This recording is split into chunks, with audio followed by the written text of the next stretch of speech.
Welcome to the Speed and Nguyen's Deep Dive podcast. So today we're plunging headfirst into the really complex and, well, surprisingly polarizing world of Joker, Folie à Deux. You know, the first Joker back in 2019. It wasn't just a hit, it was huge. Excellent. A cultural phenomenon, really. Absolutely. $1 billion Oscars. Yeah. It changed things. It totally did. Changed how people even saw comic book films. So naturally, when a sequel got announced, bringing back Joaquin Phoenix, adding Lady Gaga, it felt like a guaranteed slam dunk, right? You would think so. But from the moment those first trailers hit, this film sparked just immediate and really intense debate. That's right. And our mission here for this deep dive is to really unpack all those reactions, the critics, the audience.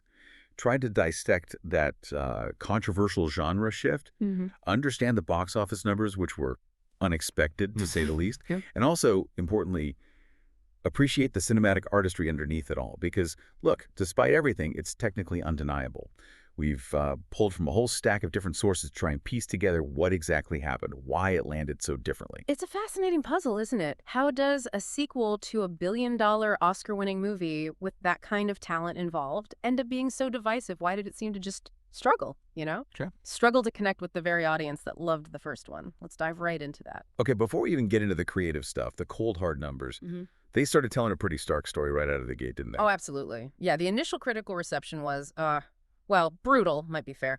Over on Rotten Tomatoes, it landed with a rotten 33%. And for their top critics, even lower, just 26%.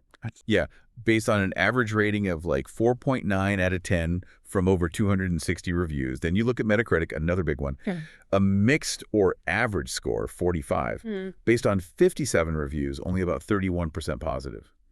But maybe the most damning thing, the cinema score. Right. It got a D rating. And for context, a D cinema score. That's apparently the lowest for any comic book film ever. Ever. That's what the sources say. And remember, cinema score isn't critics. That's audiences polled right after they saw it, opening night. A D. That's a huge statement of rejection, especially when you think about the first Joker, which got so much acclaim. Audiences loved it. Exactly. So that immediate flop perception, it led to some really harsh comparisons, right? People were instantly lumping it in with like Morbius or Madam Web. They were. It signals this profound disconnect between what people expected and what they got. Yeah. When a film with that pedigree coming off that predecessor immediately gets tagged as a bomb, it suggests something just went fundamentally wrong from the start. Interestingly, the critics' consensus on Rotten Tomatoes, even with those low scores, tried to find some nuance. It said something like, Joaquin Phoenix's Joker dances around while the story remains still. That captures it. Right, that feeling of stagnation. But they did add that Lady Gaga's wildcard energy gives Folie à Deux some verve. Okay, so some praise for Gaga at least. Yeah, suggesting her performance was maybe a lone bright spot for many critics. Yeah. It kind of hints that even in all the negativity, there was something working there, particularly her contribution. Okay, now, here's where the big creative gamble comes in. And for a lot of people, the biggest twist, it was musical. Yeah. Not just, a film with songs, but a full-on integrated musical. Yeah. And that wasn't what fans of the first film signed up for. Absolutely not. It was a huge genre shift. Yeah. Dramatic, and for many, just jarring. It went sharply from that gritty psychological character study to what a lot of people called a jukebox musical. So instead of that brooding original cello score from the first one, this had mostly familiar songs, often sung by the characters. And the reception to those musical numbers, overwhelmingly negative. Critics called them dull, repetitive, jarring, out of place. Yeah. And often too on the nose or just too vaguely related to its characters. Like the connection felt forced, not organic. One review, I remember, really didn't hold back, called it an unspeakably self-indulgent 2-hour-plus beast of hodgepodge musical numbers. Ouch. Yeah. So it wasn't just that it was musical, it was how those elements felt jammed in, not seamless.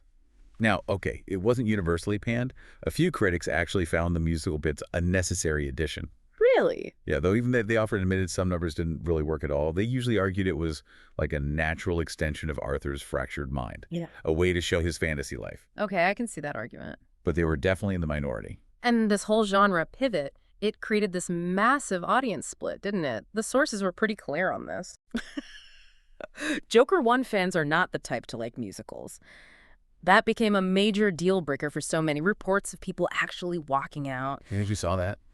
But then, on the flip side, it didn't pull in the usual musical crowd either because, well, musical fans didn't want to watch a Joker sequel. Exactly. So it ended up being this film aimed at almost no one. That's precisely it. A textbook case, Oh. really, caught between two very different audiences, satisfying neither.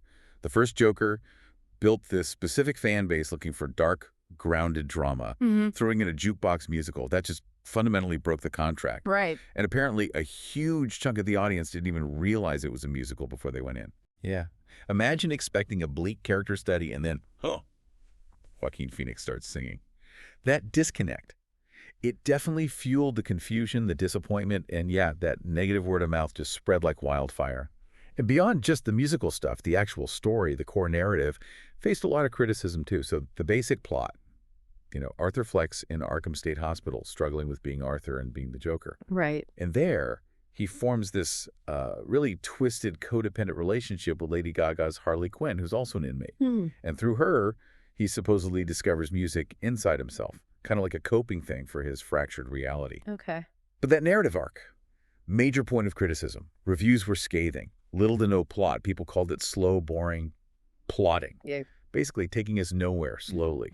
The stories felt like it was meandering, no clear goals, no real progression for Arthur.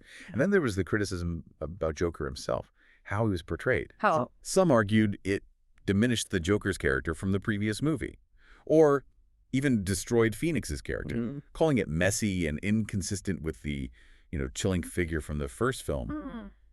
There was this strong feeling that the film just erases all the progress made in the original, kind of undoing his transformation.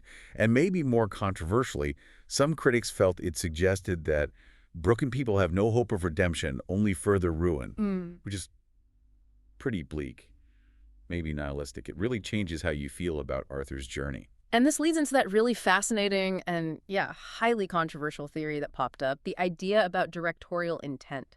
Ah, yes. Some sources actually suggested Todd Phillips might have intentionally torpedoed the film or even made it intentionally bad just to annoy fans of the first one. It's a wild theory, isn't it? It's audacious. The idea is that Phillips maybe hated that anyone sympathized with Arthur in the first film. Right, especially certain online groups. Exactly. And so maybe he wanted to make fun of those who liked the first one, or even, as some very pointed sources put it, pull a prank on incels. It's bold and maybe a bit unsettling. If there's any truth to it, it suggests a really complex, maybe even antagonistic relationship between creators and audiences, especially with big IPs. Yeah.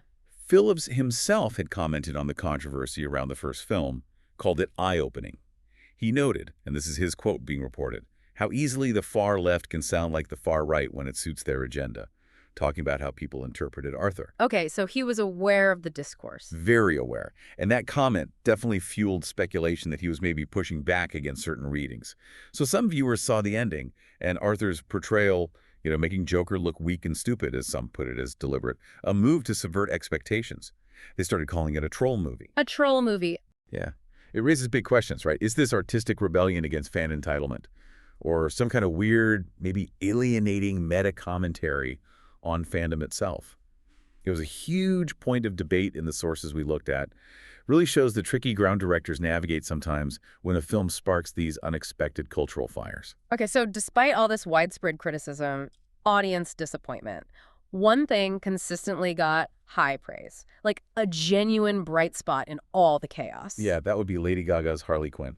Or Lee, as she's called in the film. Right, Lee. Sources just kept highlighting it. She goes toe-to-toe with Phoenix, and maybe surprisingly for some, genuinely outperforms him at times. Interesting. Her vocal control, even in that jukebox musical setting, was called outstanding. How she could shift effortlessly between, like, a deliberately bad singing voice when she's alone with Arthur. Oh, right, emphasizing his perception of her. Exactly. And then just belting out these really impressive numbers in the fantasy sequences. It showed her range, not just as a singer, but using her voice as an acting tool. That's clever. Very. Critics also pointed out the huge risk they took with her character, changing that traditional power dynamic where Harley is usually Joker's subordinate. Yeah, she felt more in control here. Definitely. In this, Lee often manipulates Arthur, makes him desperate for love, really highlighting his vulnerability. Her performance apparently constantly keeps you guessing. Do you like her? Is she truly dangerous? Made her fascinating to watch. She brought this unpredictable energy, this compelling presence that, honestly, for a lot of people, was the only consistently engaging thing in the movie. She really made the most of it within a tough framework. So even with all the fighting over the story and the songs, it sounds like we can agree the film's artistry, the craft, stood out. This movie, despite being so divisive, was a technical marvel. Oh, absolutely. Technically, it's exceptional. Warren Sure cinematography. Yeah. That's where the ambition really shines. Yeah, how so? Or remember the first Joker drew from gritty stuff like Taxi Driver, King of Comedy. Right, very grounded. This time, Folie Deux shifted its whole visual language. It looked towards Broadway musicals, Cabaret, Chicago. Ah, okay. Makes sense with the genre shift. Exactly. It was deliberate, allowed for much more expressive color, light, more theatricality. She used these incredibly fluid camera moves, smooth tracking shots showing Arthur's descent, contrasted with handheld shots for chaos, instability, and then for the musical numbers. Big, sweeping crane shots, dynamic pans, gave it this grand, stagey feel. Visually telling the story. Totally. And his compositions were so meticulous, using negative space to show Arthur's isolation in Arkham. Symmetrical framing for brief moments of order, reflections, mirrors, all underscoring that duality, Arthur's fractured mind. There's one-shot sources mentioned, Arthur and Harley on opposite sides of a courtroom, visually symbolizing their distance, even when they're connected. Powerful stuff. Revelating. Highly symbolic, too. High contrast for duality. Warm, saturated colors for the fantasy sequences, instantly telling you you're in Arthur's head. And then cold, desaturated tones for the grim reality of Arkham. Musical numbers got dramatic spotlights, literally putting them on stage. And what about the lenses they used? And the score? Good question. For lensing, they used anamorphic lenses, gives you that classic widescreen cinematic look you associate with big musicals. It kind of subtly set up the genre shift visually. Wide-angle lenses created distortion, mirroring Arthur's skewed perception. Longer lenses emphasized confinement, him being trapped. And Hildegard did your score. She came back, right? She did, yeah. And she deserves huge credit. She kept those grim undertones from the first film, that moody cello, that haunting descent into darkness theme. It anchored the film, even with all the musical chaos. So it still felt connected. In a way, yeah. While some felt it wasn't maybe a great standalone listen, it was widely called hauntingly atmospheric, well-crafted. Fit the tension between fantasy and reality perfectly. I mean, technically, the whole thing's a masterclass. Digital cameras with vintage lenses for this cool hybrid aesthetic. Flexible lighting, especially in Arkham, letting them shift moods quickly. The editing was sharp too, dynamic, matched the camera work, especially in the musical bits. Even the sound design was really purposeful, blending music and reality seamlessly. Which almost makes the reception even weirder, doesn't it? How can a film that looks and sounds this good still fall so flat for so many people? It's the central puzzle, isn't it? So, okay. Undeniable technical skills, standout Gaga performance, but critics hated it, audiences walked out. What did this actually mean for the bottom line, the box office? Domestically sounds like not great. Yeah, domestically the numbers were very weak, is how sources put it, earned $58 million, which is pretty stark for a film this size. But internationally it did much better, $148 million, which brought the worldwide total to about $206 million. Okay, so international saved it, kind of. Well, yes and no. Sources pointed out the international gross was almost triple the domestic, but if you look at the split, about 28% domestic, 72% international. That's actually pretty similar to the first film split, which was like 31 per 69%. So proportionally. Proportionally, Yeah. the international decline from the first movie was only slightly better than the domestic decline. So while $148 million looks better on its own, the drop-off was still significant everywhere. Okay, got it. And the reasons proposed for the domestic flop? Sounds like a few things we've already hit on. Pretty much. Bad word of mouth, those terrible reviews. They apparently killed it within days. Yeah? Maybe even before it properly opened wide in the U.S. Social media was just flooded with disappointment early on. The musical genre, as we discussed, fundamentally alienated that core Joker 1 fan base. A huge chunk of the potential audience just stayed home. Then there was that strong perception among many viewers that the film was intentionally messing with them, trolling them. That definitely didn't help. No. And finally, you just can't discount the lightning in a bottle factor of the first film. It hit at a specific cultural moment that just couldn't be recaptured no matter what the sequel did. The timing, the audience readiness. Yeah. It wasn't there this time. And that difference in reception, it does raise interesting questions about international audiences, doesn't it? Maybe they are more forgiving or just have different tastes. That's the speculation. Less tied to the rigid expectations of the Joker 1 fans, maybe? More open to genre bending or less caught up in the specific U.S. cultural debates around the first film. It's possible. International audiences often do react differently to genre experiments. Maybe fewer preconceived ideas about what a comic book movie has to be, maybe more used to art house stuff or genre blending. And Lady Gaga's star power. That had to Yeah. be a factor It's a overseas. huge factor, you'd imagine. Can't overstate it. She's a global icon. Her fan base is massive. They might have come out for her, regardless of genre or reviews. So for them, it was less Joker sequel, more experimental musical starring Gaga. Could be. Aye. For many international viewers, maybe that's exactly what it was. Less about DC, more about an event film with a star they love.